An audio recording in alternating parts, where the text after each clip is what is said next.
Apa kabar Anda hari ini? Sehat? Mari kita syukuri bersama. Sehat pagi ini adalah berkat harian yang Tuhan berikan bagi kita, yang mungkin karena keseringan kita tidaklah menganggap sebagai berkat. Bapak dan Ibu, mungkin saja tadi pagi ada yang terbangun pagi karena sesak nafas, atau ada yang ketika bangun sedang demam.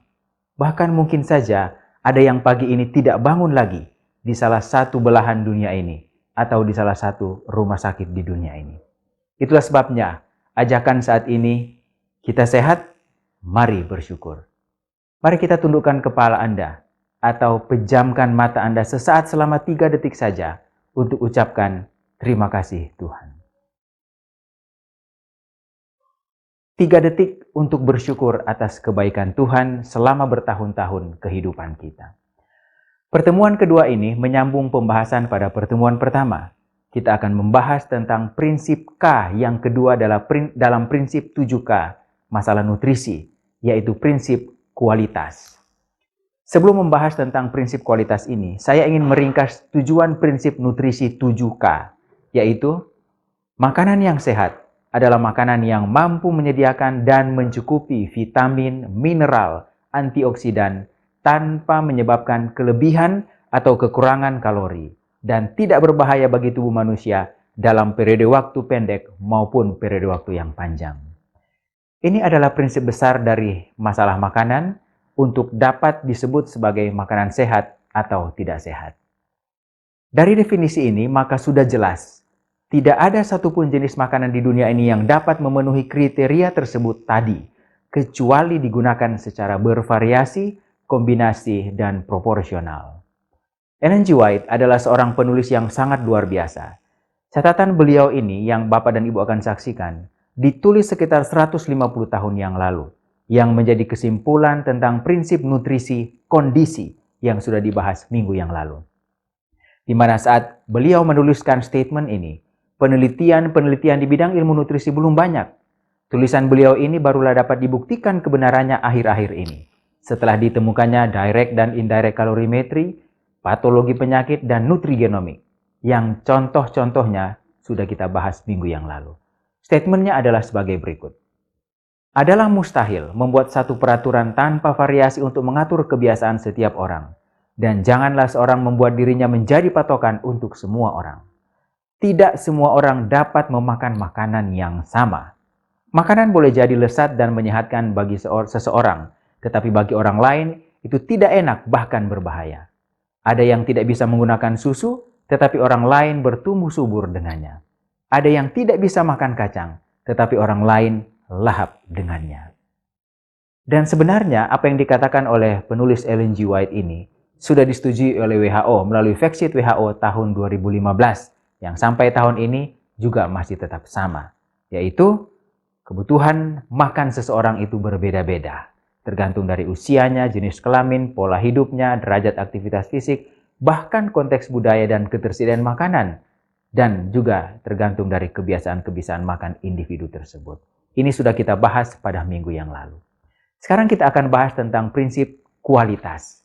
Bagaimana sehingga makanan dianggap berkualitas sesuai dengan definisi makanan sehat yang sudah disampaikan tadi, yaitu makanan yang sehat adalah makanan yang mampu menyediakan dan mencukupi vitamin, mineral, antioksidan, tanpa menyebabkan kelebihan atau kekurangan kalori, dan tidak berbahaya bagi tubuh manusia dalam periode waktu pendek maupun periode waktu yang panjang. Mari kita lihat contoh-contoh beberapa makanan yang biasa kita makan sehari-hari.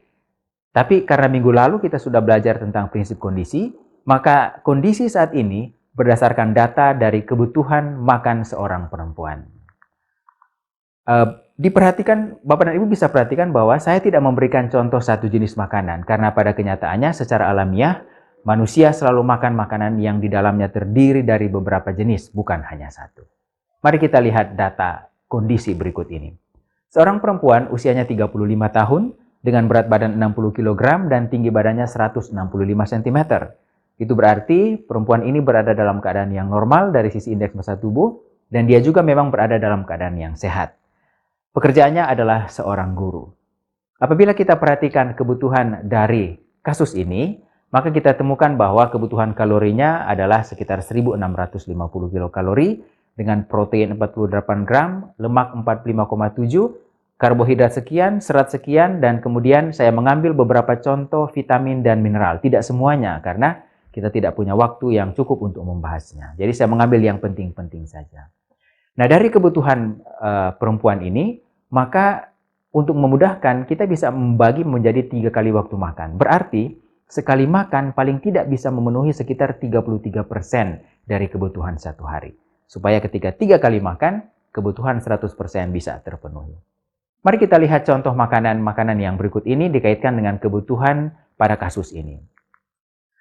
Ini contoh makanan yang Bapak dan Ibu bisa lihat. Ini adalah nasi komplit dengan ayam goreng. Kita lihat di sini bahwa energi dari bahan-bahan makanan ini ada ayam goreng kurang lebih 150 gram, tahu goreng 50 gram, nasi putih 150 gram, sayuran ya kurang lebih sekitar 30 gram, dan ada sambal yang mungkin isinya adalah di dalamnya mungkin ada minyak sekitar 2,5 gram atau sekitar 1/4 sendok makan saja. Nah, dari analisis nutrisi makanan ini, maka Bapak dan Ibu bisa melihat di tabel berikutnya bahwa energi dari satu piring makanan ini adalah sekitar 800 kilokalori. Kalau kita bandingkan dengan kebutuhan dari kondisi tadi, dari perempuan yang tadi, maka itu sudah mencapai sekitar 50% dari kebutuhan. Kita lihat baru dari sisi energi saja sudah mencapai setengah. Yang harusnya tadi kita sampaikan hanya sekitar 33% saja karena 3 kali waktu makan. Kecuali dalam kasus ini, si ibu guru ini hanya mau makan 2 kali makan saja. Tetapi sepertinya tidak mungkin karena hanya dengan 2 kali makan. Kita lihat unsur nutrisi yang lain. Kita lihat tabel ini di bawahnya.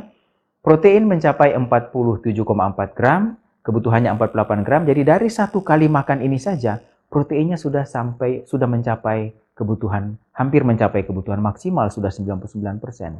Bahkan kalau Bapak dan Ibu perhatikan masalah lemak, itu sudah melewati kebutuhan satu hari. Baru dari 1 piring makanan. Belum lagi kalau makan 2 kali makan di waktu makan berikutnya. Kita bisa perkirakan, kita bisa estimasi bahwa sudah terjadi peningkatan yang sangat berlebihan. Sebaliknya karbohidrat masih terlalu kurang. Jadi untuk penderita diabetes mungkin dengan makan seperti ini belum akan ada masalah dengan kadar gula darahnya. Baru mencapai 20% saja. Kemudian kolesterol. Kolesterol di sini, ingat bahwa manusia itu tidak butuh kolesterol. Sehingga saya berikan kebutuhannya itu antara 0 sampai dengan yang disebut dengan toleransi tubuh manusia adalah 300 untuk orang sehat. Sementara kolesterol di makanan ini sudah mencapai 38%. Ya, kalau dipikir masih oke lah ya, karena sekitar 33%. Tapi kita lihat kemudian yang tabel yang berwarna hijau bahwa serat, vitamin, dan mineral ini justru harus banyak jumlahnya, harus tinggi jumlahnya. Kita lihat serat baru mencapai 12%. Kalau 3 kali waktu makan dikali 3 hanya mencapai 36%, sangat kurang. Vitamin A, nah vitamin A sudah 50% hanya dalam 1 kali makan ini. Tetapi ingat bahwa asupan vitamin, mineral di dalam tubuh apabila agak berlebihan, asalkan itu dari bahan makanan yang alamiah, maka tidak terlalu menjadi masalah. Karena tubuh punya mekanisme untuk mengatur keseimbangannya dan kemudian membuang kelebihannya. Kita lihat vitamin C. Vitamin C baru 13% saja. Kemudian vitamin E baru 3% saja. Nah kalau zinc sudah mencapai 48,75%, itu oke. Kemudian kalium juga sudah mencapai, maaf di sini bukan kalium, di sini kalsium, itu sudah mencapai 45%. Jadi ini juga hasilnya oke saja. Tetapi kalau kita lihat dari gambar ini, maka ada banyak yang perlu menjadi perhatian. Ya paling tidak ada 6 hal unsur nutrisi yang harus diatur supaya kemudian bisa menyebabkan makanan ini betul-betul menjadi sehat bagi ibu guru ini. Nah, tetapi coba kita lihat makanan yang berikut. Makanan yang berikut ini adalah makanan yang berbasis tumbuhan utuh. Langsung saja kita lihat tabel kebutuhan nutrisinya. Kita melihat bahwa energinya itu sudah baru mencapai 510,4 kalori dibandingkan dengan kebutuhannya 1650, maka itu baru mencapai 31%, dan inilah yang kita harapkan. Protein sudah mencapai 60%, sehingga mungkin perlu diatur untuk dikurangkan. Tetapi apabila itu protein yang berasal dari makanan nabati, maka biasanya kompensasi di dalam tubuh itu akan lebih baik, sehingga kemungkinan besar tidak akan menyebabkan masalah. Lemak juga oke, sekitar 27%, 30% ini hal yang sangat bagus. Karbohidrat juga sekitar 30% ya, 29%, masih dekat-dekat dengan 33%. Kolesterol 0, inilah yang kita harapkan. Kemudian kita lihat, yang harusnya tinggi di dalam bahan makanan, serat, vitamin A, dan lain sebagainya. Serat sudah mencapai 60%, sangat bagus. Vitamin A bahkan sudah mencapai 200%. Apabila masuk dalam jumlah yang sebesar ini, tidak usah khawatir karena pasti akan terjadi kompensasi tubuh. Vitamin C juga sudah mencapai 100%. Kemudian vitamin E, ya ini yang masih bermasalah. Vitamin E masih mencapai 6%. Zinc sudah 49%. Kalsium sudah 39%. It's okay. Ini satu hal yang sangat bagus dari makanan-makanan seperti yang ada di gambar ini. Untuk vitamin E yang baru mencapai 6%, maka dengan melakukan sedikit modifikasi, maka kita akan melihat bahwa akan tercukupi. Hanya diberikan ditambahkan kurang lebih 12 gram sunflower seed, 12 gram saja. Di mana 12 gram ini memiliki 4,3 mg vitamin E, maka kebutuhan vitamin E sudah mencapai 33% dari kebutuhan. Sehingga dengan dikalikan 3 kali waktu makan, maka dipastikan vitamin E itu akan terpenuhi. Kita lihat tidak ada masalah, mudah sekali untuk diatur apabila makanannya seperti yang ada di gambar ini. Nah, sebenarnya apa yang menjadi masalah di sini dan apa yang seharusnya menjadi solusi? Bila kita analisis makanan-makanan dalam contoh tadi, maka kita akan menemukan bahwa pada menu yang pertama, sebagian besar didominasi oleh dua bentuk bahan makanan, yaitu makanan hewani, dalam hal ini daging ayam, dan makanan tumbuhan olahan seperti nasi putih, tahu, dan minyak. Kedua bentuk dominasi ini akan mempermudah terjadinya peningkatan kalori melebihi kebutuhan, sementara di sisi yang lain akan menyebabkan penurunan vitamin dan mineral. Sehingga untuk mencukupi vitamin dan mineral, maka secara logika kita harus menambah jumlah makanan. Tetapi ketika kita menambah jumlah makanan, maka otomatis kalorinya juga akan meningkat. Sehingga ini akhirnya menjadi satu dilema tanpa solusi. Sementara pada menu yang kedua didominasi oleh makanan-makanan tumbuhan utuh seperti beras pecah kulit, sayuran dan buah-buahan, dan kacang-kacangan. Dan sifatnya utuh. Dan hasilnya adalah makanan-makanan tumbuhan utuh ini memberikan vitamin dan mineral yang tinggi dan kalori yang tidak berlebihan. Sungguh suatu sifat yang bertolak belakang yang sangat signifikan, bahkan terhadap efek sehat atau sakit pada manusia. Jadi ingat, makanan hewani dan makanan tumbuhan olahan memiliki karakteristik tinggi kalori dan rendah nutrisi, dalam hal ini vitamin dan mineral, juga fitokimia. Sementara makanan tumbuhan utuh memiliki karakteristik nutrisi tinggi dan kalori yang rendah. Dan inilah yang terbaik dari sisi kualitas makanan bagi manusia. Ada satu penelitian terhadap hal ini yang dicantumkan di dalam buku The China Study dari seorang ahli gizi yang sangat terkenal, yaitu Dr. Colin Campbell.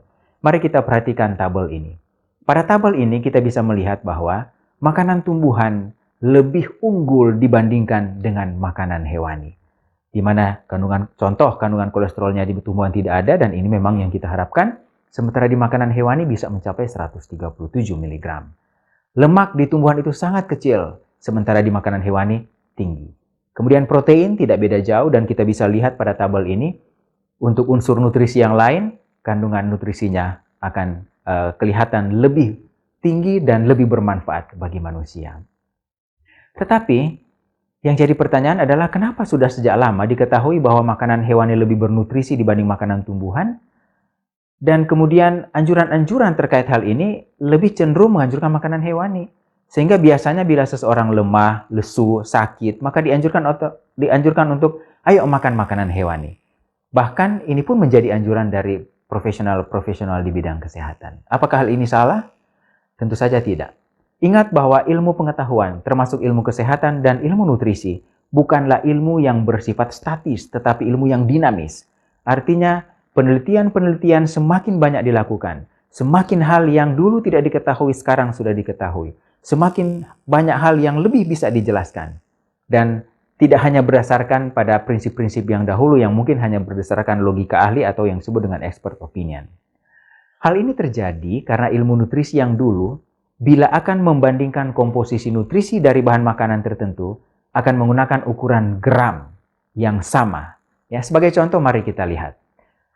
Ketika orang membandingkan komposisi nutrisi terutama protein dari daging sapi dan dari kedelai, biasanya menggunakan ukuran 100 gram daging sapi dibandingkan dengan 100 gram kedelai.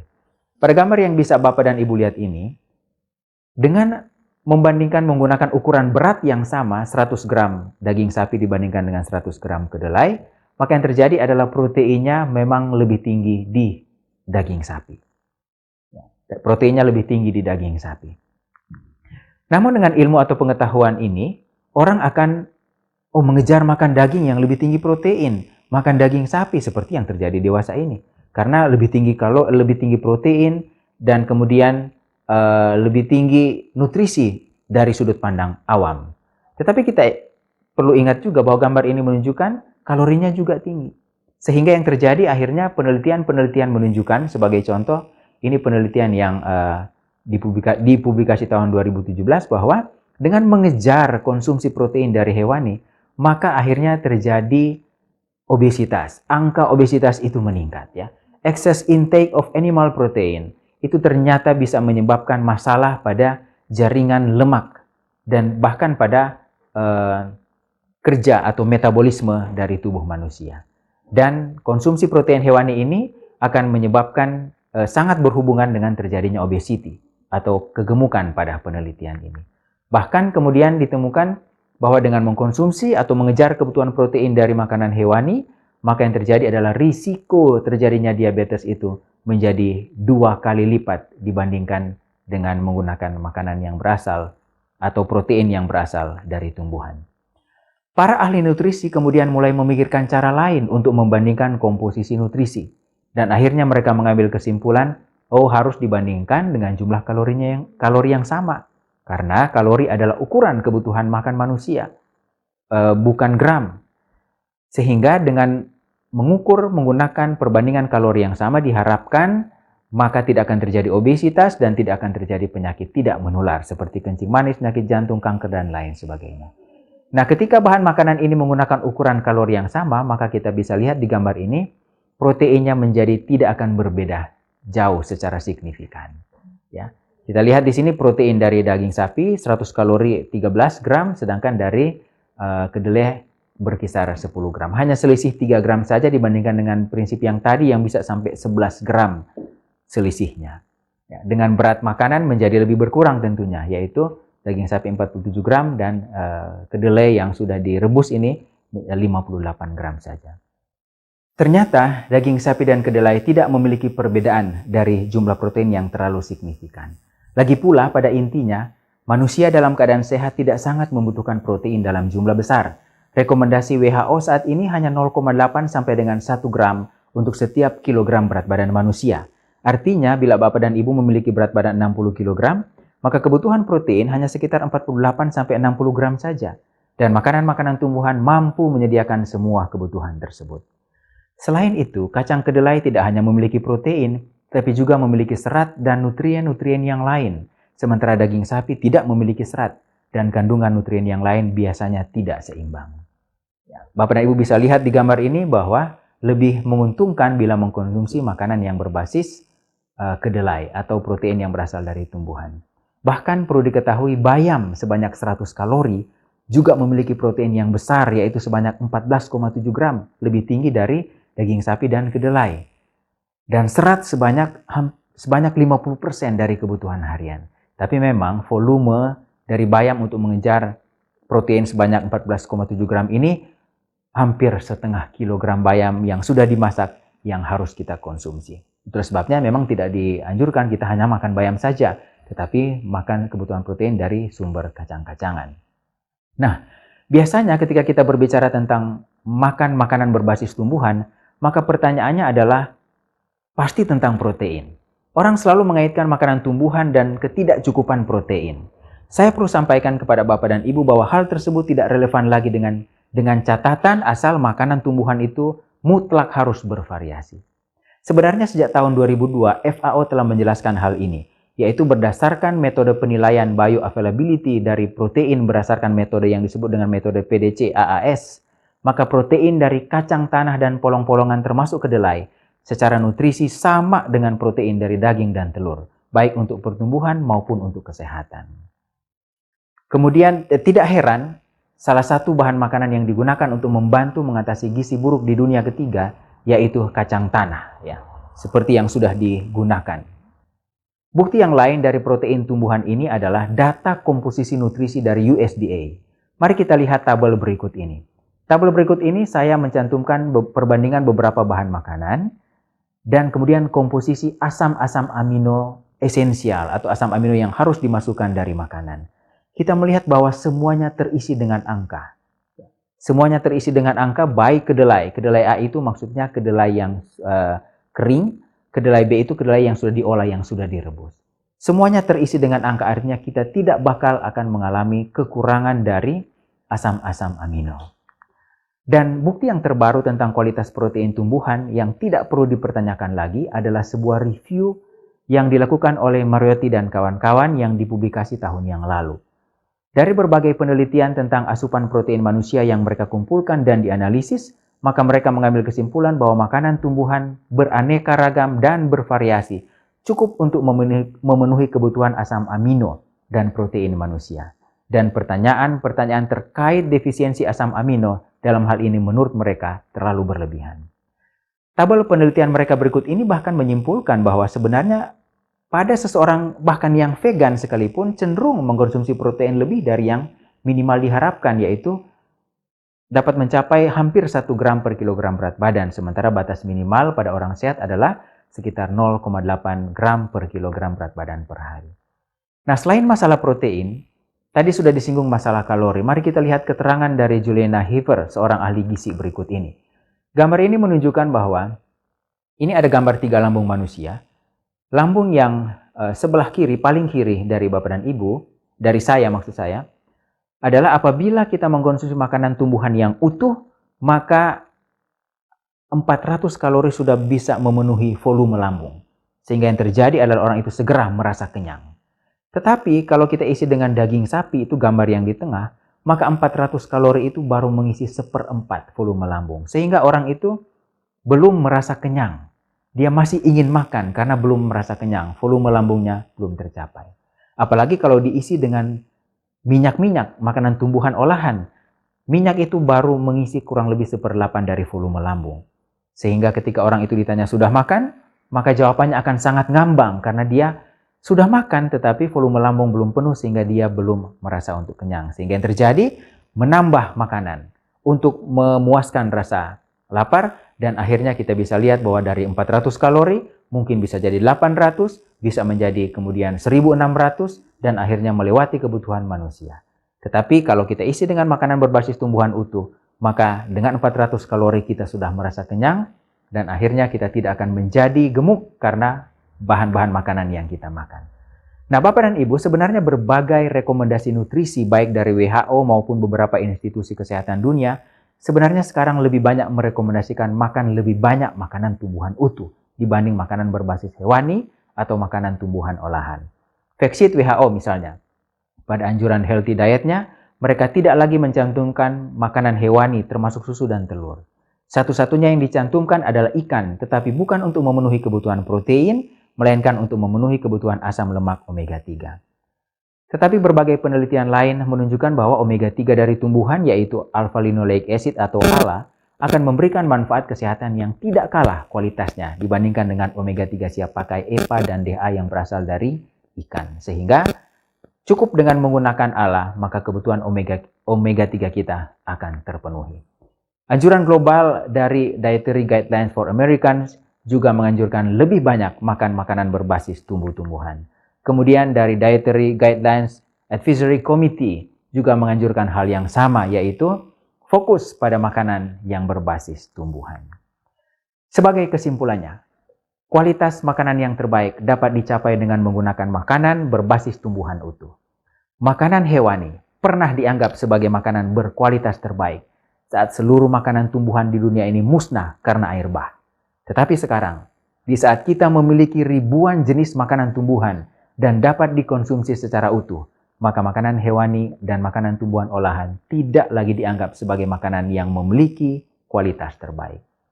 Ellen G. White dalam bukunya Petunjuk Diet dan Makanan Anda mengatakan kita tidak membuat satu garis tertentu sebagai aturan makanan. Tetapi kita mengatakan bahwa di daerah yang banyak terdapat buah-buahan, biji-bijian, dan kacang-kacangan, maka makanan daging bukanlah makanan bagi umat Allah. Pelajaran minggu kemarin, kita sudah belajar tentang satu buku. Dan kita sudah paham bahwa Alkitab menjadi satu-satunya buku yang bisa dipercaya kebenarannya dan tetap relevan sampai saat ini.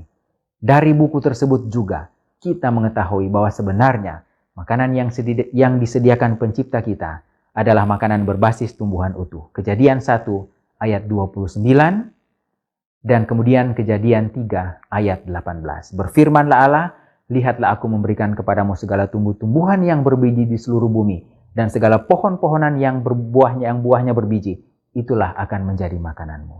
Kejadian 3:18, tumbuh-tumbuhan di padang akan menjadi makananmu. Selanjutnya, posisi makanan hewani dan makanan tumbuhan olahan akhirnya menjadi seperti yang disebutkan di dalam 1 Korintus 6 ayat 12.